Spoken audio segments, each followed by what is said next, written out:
कभी सोचा है एक ऐसा अनुष्ठान हो सकता है जहां खुद भगवान का पुनर्जन्म होता हो?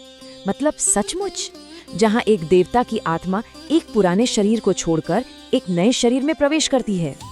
आज हम ऐसी ही एक बेहद रहस्यमय दुनिया में चलने वाले हैं, नवकलेवर। एक ऐसी प्रक्रिया जो विश्वास और कह सकते हैं समय के गणित से जुड़ी हुई है। सवाल थोड़ा अजीब लग सकता है ना, कि भगवान की भी मृत्यु हो सकती है? लेकिन यही सवाल हमें एक ऐसी प्राचीन परंपरा के ठीक सामने लाकर खड़ा कर देता है जो मौत और नए जीवन के बारे में हमारी सारी सोच को हिलाकर रख देगी। ये है पुरी के जगन्नाथ मंदिर की मशहूर त्रिमूर्ति, भगवान जगन्नाथ, उनके भाई बलभद्र और बहन सुभद्रा। अब यहाँ एक बहुत दिलचस्प बात है, ज्यादातर मंदिरों में मूर्तियाँ पत्थर या धातु की होती हैं, सही, पर इनकी मूर्तियाँ बनी हैं लकड़ी से, एक ऐसी चीज से जो समय के साथ खत्म हो जाती हैं। और बस यही एक छोटा सा फैक्ट इस पूरी असाधारण कहानी का आधार है, क्योंकि इस परंपरा में शरीर का अंत कहानी का अंत नहीं है, बिल्कुल नहीं। ये तो एक नए दिव्य जीवन की बस शुरुआत है। तो इस अनोखे अनुष्ठान का नाम है नवकलेवर। ये देवताओं के लिए एक नया शरीर तैयार करने की एक बहुत ही पवित्र और सच कहूं तो जटिल प्रक्रिया है। और ये हर साल नहीं होती, बल्कि कई सालों में सिर्फ एक बार होती है। लेकिन सवाल ये उठता है कि आखिर एक देवता को नए शरीर की जरूरत ही क्यों पड़ेगी? इसका जवाब बड़ा ही दिलचस्प है। ये दर्शन और खगोल विज्ञान यानी फिलॉसफी और एस्ट्रोनॉमी के एक अनोखे मिलन में छिपा हुआ है। इसके पीछे जो दर्शन है वो श्रीमद् भगवत गीता से आता है, जिसमें कहा गया है, जैसे हम पुराने कपड़े उतार कर नए पहनते हैं, आत्मा भी पुराना शरीर छोड़कर नया धारण करती है। आत्मा तो हमेशा रहती है, पर शरीर नहीं। तो जब लकड़ी का ये शरीर पुराना हो जाता है, कमजोर पड़ जाता है, तब उस अनंत आत्मा को एक नए घर की जरूरत पड़ती है। अच्छा, चलिए इस शब्द को ही तोड़कर देखते हैं। नव मतलब नया और कलेवर मतलब शरीर। तो नव कलेवर का सीधा सा मतलब हुआ नया शरीर। पर यह सिर्फ मूर्तियां बदलने जैसा नहीं है, ये इससे कहीं ज्यादा गहरा है। ये एक दिव्य आत्मा का एक शरीर से दूसरे में ट्रांसफर है। सोचिए जरा। और इसको जो चीज और भी ज्यादा खास बनाती है वो है इसकी टाइमिंग। नवकलेवर हर साल नहीं होता, बिल्कुल नहीं। ये सिर्फ तब होता है जब हिंदू कैलेंडर में एक बहुत ही दुर्लभ खगोलीय संयोग बनता है, जब आषाढ़ का महीना 2 बार आता है। और ऐसा 8, 11 या 19 साल में सिर्फ एक बार होता है। काफी दुर्लभ है। तो जैसे ही ब्रह्मांड का, कैलेंडर का ये सही समय आता है, एक बहुत बड़ी खोज शुरू हो जाती है, एक महाकाव्य यात्रा।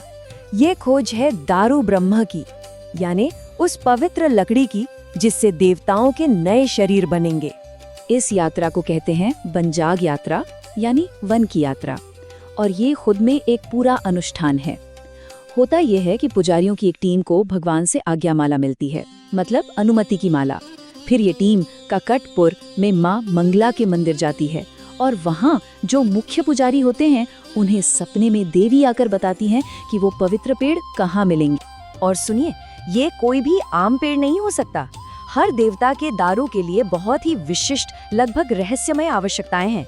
जैसे भगवान जगन्नाथ के लिए जो पेड़ होगा वो गहरे रंग का होना चाहिए, उसकी 4 मुख्य शाखाएं होनी चाहिए, और उस पर कुदरती तौर पर शंख और चक्र के निशान बने होने चाहिए। ऐसे ही बलभद्र और सुभद्रा के पेड़ों के लिए भी अलग अलग निशान होते हैं।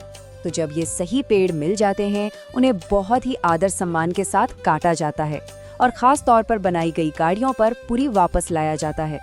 ये एक बहुत बड़ा अवसर होता है। हजारों लाखों लोग इस पवित्र यात्रा का हिस्सा बनने के लिए आते हैं। मंदिर पहुंचने के बाद इन पवित्र लकड़ियों को एक गुप्त जगह ले जाया जाता है, जिसे कोयली बैकुंठ कहते हैं। और फिर अगले 21 दिनों के लिए दरवाजे बंद हो जाते हैं। अंदर विश्वकर्मा कहलाए जाने वाले बढ़ई पूरी दुनिया से छिपकर एकदम गुप्त रूप से नई मूर्तियों को बनाते।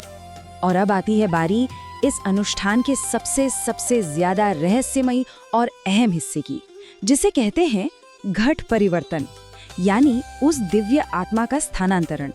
उस खास रात पूरा का पूरी शहर अंधेरे में डूब जाता है। ब्लैकआउट, एक भी लाइट नहीं। मंदिर के अंदर एकदम सन्नाटा, घंटियां बंद, भजन बंद, सब कुछ शांत। जो पुजारी इस रस्म को अंजाम देते हैं, उनकी आंखों पर पट्टी बंदी होती है और तब उस गहरे अंधेरे और खामोशी में सबसे पवित्र काम शुरू होता है। इस रस्म के नियम बहुत बहुत सख्त हैं। सिर्फ 3 सबसे वरिष्ठ दैतापति पुजारी ही इसे कर सकते हैं। उनकी आंखों पर पट्टी, हाथों पर पवित्र कपड़ा लिपटा होता है। ये सब अमावस्या की काली रात में अंधेरे में होता है और माना जाता है कि अगर किसी ने भी इस प्रक्रिया को देख लिया तो उसकी मृत्यु हो जाती है। तो यहाँ से हम पहुँचते हैं सबसे बड़े रहस्य पर। आखिर वो है क्या जिसे इतनी गोपनीयता के साथ स्थानांतरित किया जा रहा है? सवाल यही है कि आखिर ये ब्रह्म पदार्थ है क्या चीज? ये जगन्नाथ परंपरा का सबसे बड़ा रहस्य है।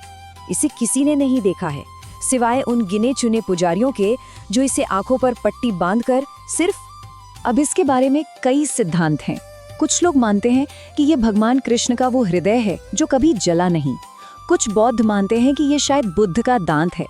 कुछ कहते हैं ये एक दिव्य पत्थर यानी शालिग्राम है। और जिन पुजारियों ने इसका अनुभव किया है वो ज्यादा कुछ बताते नहीं, बस इतना कहते हैं कि इसे महसूस करना एक अजीब सा शक्तिशाली एहसास है, जैसे हाथों में कोई खरगोश उछल रहा हो। तो आखिर में ये सब क्या बताता है? नवकलेवर सिर्फ एक रस्म या अनुष्ठान नहीं है, ये उससे कहीं ज्यादा गहरा है।